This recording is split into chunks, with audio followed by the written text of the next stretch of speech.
She just launched an OnlyFans. Yes, you heard that right. From Disney's Snow White to exclusive adult content behind a paywall. If that isn't the most unexpected plot twist of the year, I don't know what is. Once considered Disney royalty, Rachel Zegler has taken a leap from fairy tale dreams to monetized drama. And not quietly, but with a bang that's echoed across the internet.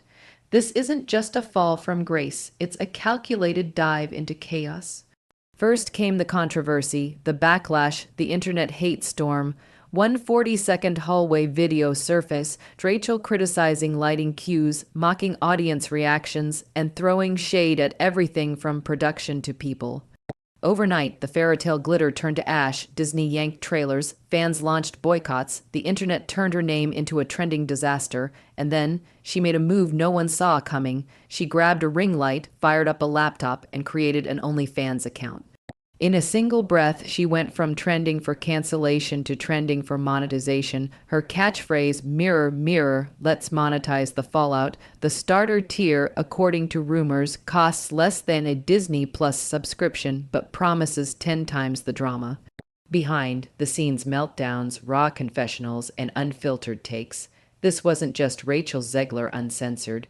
It was Rachel Zegler rebranded. Some call it iconic, others call it desperate. But in 2025, let's be real, that's just called marketing. It all began with a whisper, then an explosion. News broke that Rachel had been recast in Paddington 3. Official word blamed scheduling and strikes, but fans weren't buying it. Behind closed doors, producers were scrubbing her name off dressing rooms and invoking the dreaded morality clause. Disney stopped just short of disowning her completely. But they made their message clear. The princess paycheck was gone. Her Broadway comeback didn't help either. Opening in Evita, she was hyped as the new leading lady, only for whispers to emerge that she'd clashed with the cast and rewritten blocking cues mid-rehearsal. Backstage sources spoke of spotlight meltdowns, slammed doors, and PR scrambling just to survive opening night. Then came silence. For 13 days, Rachel disappeared. No Instagram stories, no Spotify playlists, just nothing. The media started spinning theories. Some said she was in hiding. Others believed she was locked away in a legal retreat house, surrounded by NDA thicker than a Broadway playbook. Just when it seemed like her story had hit its tragic ending, she posted a single black and white mirror selfie, captioned with a broken crown emoji. That image went viral, more than any trailer, any press junket, any performance.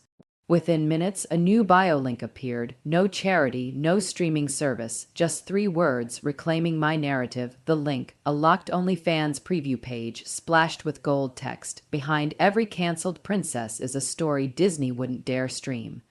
Clicking it led to tiers of access, starter memberships offering teary vlogs, rehearsal diaries, leaked voice memos, and even subtle roasts of unnamed executives. The top tier promised unreleased soundtrack demos and live aimé. Subscribers poured in, numbers surged. Rachel, the same actress who once smiled on red carpets promoting Disney dreams, had turned her cancellation into a business model. But here's the catch, every piece of content danced a fine legal line. Disney's hush money contracts allegedly banned her from using anything internal. But her lawyers argue it's all commentary. She doesn't leak, she critiques. She doesn't share files. She shares her feelings about those files. It's a tightrope walk in glass heels, and if she slips, millions in settlements could vanish. Despite that, the content kept coming. Weekly segments mocked corporate spin. She sipped from mugs themed after the 7 Dwarfs, winked at camera lenses while dodging legal jargon, and titled her vlogs with names like Reputation Clause, a breakdown. She offered polls where fans voted which legal letter she'd read dramatically next. Critics called it genius, haters called it exploitation, but no one could look away. The internet became divided. Fairy pay pals rallied in support, tweeting encouragement and showing off their subscription badges. Others flooded Reddit with memes about the fall of a princess. YouTube channels exploded with "I subscribed so you don't have to" reviews. each more dramatic than the last. Even mainstream media couldn't ignore it. Variety, The Hollywood Reporter, and late-night comedians all asked the same thing. Is this the future of fame? Meanwhile, Rachel stayed quiet. No interviews, no direct statements, just posts, carefully curated, cryptically captioned, and always just enough to keep the buzz alive. One post, one emoji, one mirror selfie, that's all it took to keep subscribers hooked and tabloids guessing. Insiders whisper that her OnlyFans revenue could soon outpace her original Snow White contract. Even more shocking, she might not care about Hollywood redemption at all. Maybe the goal was never to return, but to transform, to take control, to own the narrative the studios buried. Love her or hate her, Rachel Zegler did something most celebrities fear. She broke character, she turned the camera around, she monetized the backlash, and in doing so, she may have written a new playbook for fallen stars. But in the ever-mutating circus of celebrity culture, the plot never really ends. Because just as the world adjusted to Rachel Zegler's pivot to paywall infamy, another twist emerged. Not from a press release or paparazzi ambush, but from a spreadsheet.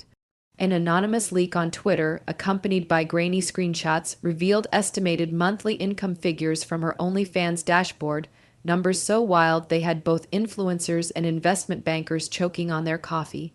If accurate, Rachel was raking in over $600,000 a month from subscribers alone, not including tips, exclusive content sales, or merchandise. A princess without a kingdom was somehow pulling in more than a mid-tier Netflix rom-com. The takes came in hot. TikTok financial analysts began breaking down her revenue per tier. Patreon creators looked stunned. OnlyFans veterans started making videos about how to emulate the Zegler formula, turn public cancellation into a monetized empire. The phrase mirror mirror monetization model started trending. What had begun as career damage control was now being studied like a Harvard case study on personal brand resilience. Meanwhile, legal drama thickened like theater fog. Disney reportedly sent a cease and desist package the size of a phone book. Leaked excerpts from the studio's legal filings insisted she was knowingly profiting from intellectual property adjacent references. Rachel's legal team countered with a pointed memo declaring that vague metaphor and emotional storytelling are not copyright infringement. It was a full-blown intellectual property turf war fought in emojis, PDFs, and encrypted DM. But the spectacle didn't stop there. She started releasing music, yes, actual songs, lo-fi acoustic ballads recorded in what looked like a closet with a mic duct taped to a ring light. The EP title, Princess Claus. The track list included lyrical jabs like Happily Never After, Redacted Romance, and NDA and Needles. The closing track, Encore, featured a whispered spoken word outro. Every curtain calls a trial, every spotlight's a subpoena, every fairy tale ends or begins again. The EP debuted at number 3 on Spotify's viral chart within 48 hours. Back on Broadway, drama brewed in her absence. An Evita cast member posted a now deleted Threads update claiming the cast group chat was still titled Eva Gate 25 and that Zegler's backstage antics had become meme material inside the theater community. Another claimed the costume department quietly kept the backup Eva wig labeled Plan B, yet ironically, every scandal seemed to fuel her. Subscriptions surged every time a gossip blog took a swing. Lawyers whispered threats, and Rachel responded with another cryptic selfie captioned with just a legal scales emoji. One fan tweeted, "She's playing 4D chess with a broken tiara." She even launched a clothing line. That's right, the glass slip dropped mid. Summer with subtlety be damned. The tagline, "Step into your villain era." The first collection included velvet robes embroidered with canceled royalty, socks that read Morals Clause Breach Club, and even a limited edition fragrance named Backstage. One bottle reportedly sold for $500 on eBay, used but with residual drama. Amid all this chaos, Hollywood tried to move on, but couldn't. Execs nervously refreshed trade blogs, wondering if the tide might turn again. One unnamed Netflix producer was quoted saying, "We passed on her last month. Now our interns are begging us to buy her memoir rights." Rumors began to swirl that studios were quietly bidding on adaptation rights to the saga itself, a biopic about a canceled star who outmaneuvered the system by building her own.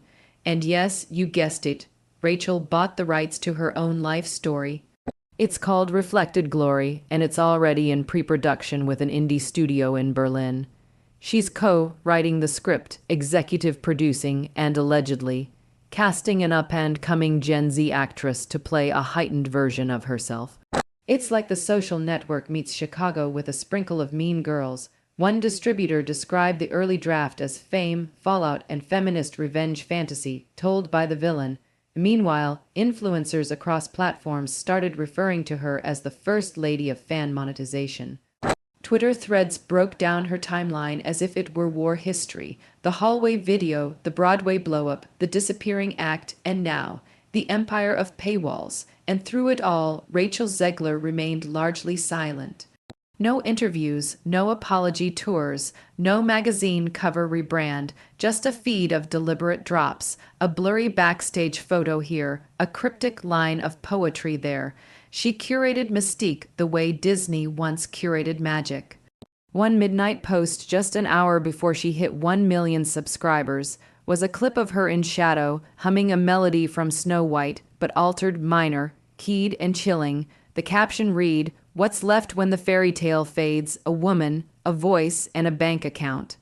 And yet, despite the money, the memes, and the madness, some questioned if this transformation came at too high a cost. She lost major brand deals, burned bridges across theater and film, and alienated a chunk of her once devoted fandom. But in a world where outrage is the new currency, she had done the impossible, turned infamy into industry. Podcast hosts, film critics, and even economics professors started weighing in on what they called the Zegler effect, a collision of Gen Z identity politics, cancel culture, gig economy hustle, and digital autonomy.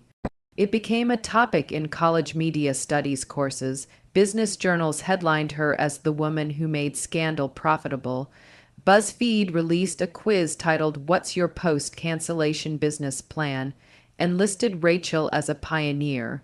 Yet underneath all of it, the filters, firestorms, and footnotes, was still a 20-something performer trying to navigate a brutally unforgiving spotlight. Fame had given her everything and taken it away just as fast. Now she was clawing back agency, not through a studio but through a screen, not by pretending the glass slipper still fit, but by selling it herself. Whether you call it brave, reckless, or genius, one truth remains. Rachel Zegler didn't just flip the script. She lit it on fire, danced in the ashes, and uploaded it for $9.99 a month.